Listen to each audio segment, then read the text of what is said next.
प्रिय मित्रों नमस्कार। मैं फुर्सत अली आप सभी का हार्दिक स्वागत करता हूं। मित्रों, आज रश्मिरथी खंडकाव्य की सप्तम सर्ग अर्थात कर्ण के बलिदान की कथा को लेकर के मैं आप लोगों के सम्मुख प्रस्तुत हुआ हूं।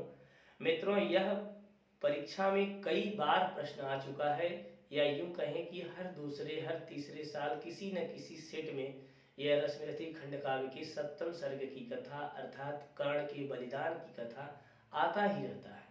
मित्रों, इसके दो प्रश्न बन सकते हैं कि रश्मिरथी खंडकाव्य की सप्तम सर्ग की कथा वस्तु पर प्रकाश डालिए, या ऐसे भी बन सकता है कि रश्मिरथी खंडकाव्य की अंतिम सर्ग की विवेचना कीजिए। मित्रों, यह सप्तम सर्ग कभी कभी तो यह भी पूछ लेता है कि रश्मिरथी खंडकाव्य के सप्तम सर्ग कर्ण के बलिदान की कथा पर प्रकाश डालिए। तो कुल मिला करके कहने का मतलब एक ही है, प्रश्न एक ही है, बस उसको घुमा चुमा करके इधर उधर करना है और उत्तर तो उसका एकदम अच्छे से आपको तैयार हो जाना चाहिए, क्योंकि इसमें कर्ण के बलिदान की, कर्ण ने अपने बलिदान किस प्रकार से दिया ये इसमें दिख ही दिया है। तो मित्रों, प्रारंभ होता है कहानी यहाँ से कि कर्ण का पांडवों से भयंकर युद्ध होता है कुरुक्षेत्र की धरती पर, जो इसमें हरियाणा की धरती से बिलोंग करती है। तो कुरुक्षेत्र की धरती पर पांडवों से कर्ण का बड़ा ही भयंकर युद्ध होता है, बहुत भीषण युद्ध होता है।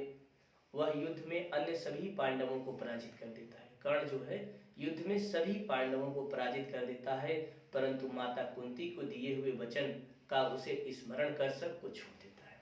आपको पता होगा, जब आप रश्मिरथी खंड काव्य के पंचम सर्ग में क्या कहते हैं उसको, माता की विनती, यह पाठ पढ़े थे, माने कि यह सर्ग पढ़े थे, तो उसमें माता कुंती ने कर्ण को अपनी तरफ मिलाने का प्रयास किया था, लेकिन कर्ण ने कहा मैं दुर्योधन का मित्र हूँ और उसे अपना अभिन्न मित्र बनाया हूँ, या उसने मुझे अपना अभिन्न मित्र बनाया है, मैं अपने मित्रता का निर्वहन करूँगा।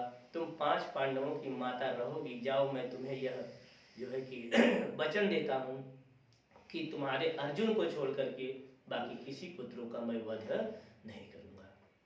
तो देखिए, अपने वचन के अनुसार वह युद्ध में अन्य सभी पांडवों को पराजित कर देता है, परंतु माता कुंती को दिए गए वचन का उसे स्मरण रहता है, जिसके कारण सबको पराजित करके भी मारता नहीं बल्कि उन्हें छोड़ देता है।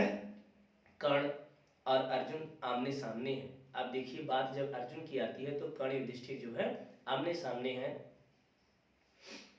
दोनों ओर से घमासान युद्ध होता है, मतलब बहुत ही भीषण युद्ध होता है। अर्जुन कर्ण की बाणों से विचलित हो उठते हैं।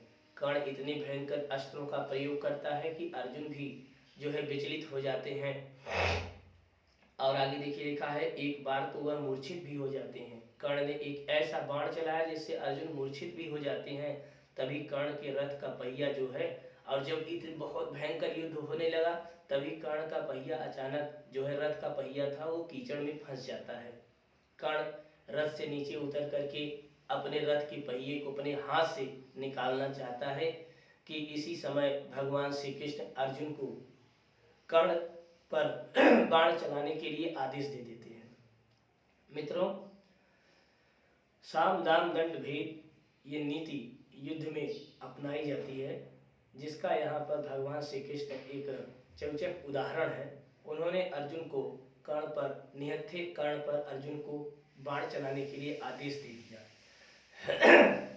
श्री कृष्ण के इस वचन को सुन करके अर्जुन विचलित हो जाते हैं। उन्होंने कहा मैं निहत्थे योद्धा पर कभी शस्त्र नहीं चला सकता। तब भगवान श्री कृष्ण उन्हें उपदेश देते हैं। श्री कृष्ण का बहुत बड़ा संकेत था। भगवान श्री कृष्ण के संकेत करने पर अर्जुन निहत्थे कर्ण पर प्रहार कर देते हैं।